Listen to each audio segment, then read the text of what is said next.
अंगणवाडी सेविकांच्या मागे अनेक प्रकारची वेगवेगळी कामे असतात। त्यामध्ये अंगणवाडीचे दैनंदिन कामकाज म्हणजे रजिस्टर लिहिणे। दररोज अंगणवाडी सेविकांना अंगणवाडीमध्ये असलेले रजिस्टर लिहावेच लागतात।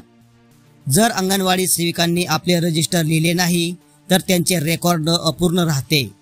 त्यामुळे प्रत्येक अंगणवाडी सेविकेला आपल्याकडे असलेले रजिस्टर दररोज लिहावेच लागतात। तर आता सरकारकडून अजून एका नवीन रजिस्टरची जबाबदारी अंगणवाडी सेविकांवर लवकरच दिली जाणार आहे। तर आता हे कोणतं नवीन रजिस्टर आहे याची संपूर्ण माहिती आपण या व्हिडिओमध्ये पाहणार आहोत आणि त्या रजिस्टरमध्ये आपल्याला काय नोंदी करायच्या आहेत, ते रजिस्टर नेमकं कशासाठी आहे याची देखील माहिती आपण या व्हिडिओमध्ये पाहणार आहोत। तर त्याआधी जर तुम्ही आमच्या YouTube चॅनलवरती नवीन असाल तर आमचे YouTube चॅनल सबस्क्राइब करा, जेणेकरून अशाच प्रकारचे महत्त्वाचे व्हिडिओ आपल्याला बघायला मिळतील। त्यामुळे सर्वांनी चॅनल सबस्क्राइब करा आणि घंटीच्या बटनावर दाबून ऑल नोटिफिकेशन सेट करा। तर चला पाहूया सरकारनं कोणतं रजिस्टर आणलेलं आहे आणि लवकरच ते रजिस्टर अंगणवाडी सेविकांना दिलं जाणार आहे। राज्यातील बालकांचे आरोग्य उत्तम राहावे आणि बालवयातच त्यांच्या प्रकृतीशी संबंधित सूक्ष्म लक्षणांची नोंद नियमितपणे व्हावी यासाठी एक महत्त्वाचा निर्णय सरकारकडून घेण्यात आलेला आहे। यापुढे जिल्ह्यातील प्रत्येक अंगणवाडीमध्ये बाल संगोपन रजिस्टर ठेवण्याचे निर्देश जिल्हा परिषदेचे मुख्य कार्यकारी अधिकारी मिनल करणवाल यांनी दिले आहेत।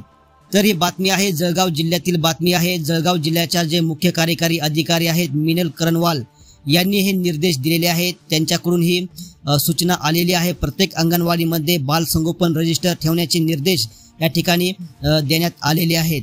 तर प्रत्येक आता यानंतर प्रत्येक जिल्ह्याच्या जे मुख्य कार्यकारी अधिकारी आहेत त्यांच्याकडून या सूचना आपल्याला येतील। लवकरच आपल्याला ही सांगितलं जाईल की आपल्या अंगणवाडीमध्ये बाल संगोपन रजिस्टर आपल्याला ठेवायचं आहे। प्रत्येक जिल्ह्याचे जे मुख्य कार्यकारी अधिकारी आहेत त्यांच्याकडून आपल्याला लवकरच सूचना येतील। तर या रजिस्टरमध्ये बालकांच्या आरोग्याशी संबंधित लहान मोठ्या लक्षणांची नोंद अंगणवाडी सेविका करणार आहेत, ज्यामुळे बालकांना वेळीच उपचार मिळण्यास मदत होईल आणि ते निरोगी राहतील।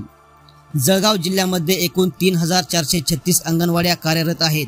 या अंगणवाड्यामध्ये बालकांच्या आरोग्याशी संबंधित विविध नोंदी अंगणवाडी सेविका आणि आशा वर्कर यांच्या माध्यमातून घेतल्या जातात। या नोंदी ग्रामीण भागातील बालकांचे आरोग्य सुधारण्यासाठी महत्त्वपूर्ण ठरतात। तसेच बालकांमध्ये गंभीर आजाराची लक्षणे आढळल्यास त्वरित उपचार करणे शक्य होते। मात्र अनेकदा बालकांमध्ये दिसणाऱ्या छोट्या लक्षणांकडे दुर्लक्ष केले जाते आणि याच लहान लक्षणांचे रूपांतर भविष्यामध्ये गंभीर आजारामध्ये होण्याची शक्यता असते।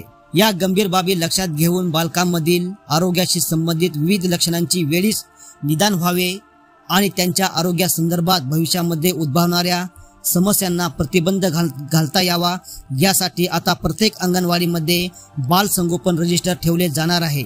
या रजिस्टरमुळे बालकांच्या प्रकृतीची सविस्तर माहिती एकाच ठिकाणी उपलब्ध असणार आहे। या व्यतिरिक्त राष्ट्रीय आरोग्य बाल स्वास्थ्य मिशन कार्यक्रमाअंतर्गत प्रत्येक बालकाचा गुगल फॉर्म भरण्यात येणार आहे। या डिजिटल प्रणालीमुळे प्रत्येक बालकाच्या प्रकृतीची अद्ययावत माहिती मिळणे शक्य होणार आहे। जळगाव जिल्ह्यातील ग्रामीण आणि डोंगरी भागामध्ये लहान बालकांमध्ये कुपोषणाची समस्या मोठी आहे।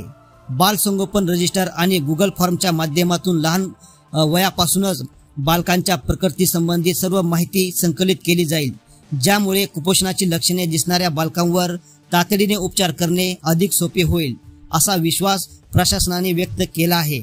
तर आता प्रत्येक अंगणवाडीमध्ये हे बाल संगोपन रजिस्टर सरकारकडून येणार आहे। प्रत्येक जे अंगणवाडीमध्ये लहान मुलं आहेत, जर एखाद्या मुलाला जर कोणता आजार असेल त्या आजाराची सर्व माहिती त्या बाल संगोपन रजिस्टरमध्ये आपल्याला नोंद करायची आहे।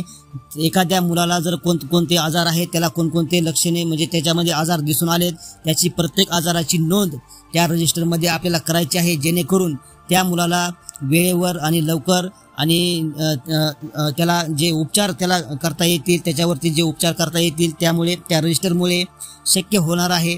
त्यामुळे सरकारकडून हा मोठा निर्णय घेण्यात आलेला आहे। त्यामुळे आता थोड्याच दिवसामध्ये महाराष्ट्रातील संपूर्ण अंगणवाडीमध्ये हे बाल संगोपन रजिस्टर येणार आहे। तर जळगाव जिल्ह्याच्या जे मुख्य कार्यकारी अधिकारी आहेत त्यांच्याकडून या सूचना आलेल्या आहेत। आता प्रत्येक जिल्ह्याच्या जे मुख्य कार्यकारी अधिकारी आहेत त्यांच्याकडून आपल्याला लवकरच सूचना येतील आणि हे रजिस्टर आपल्या अंगणवाडीमध्ये येणार आहे।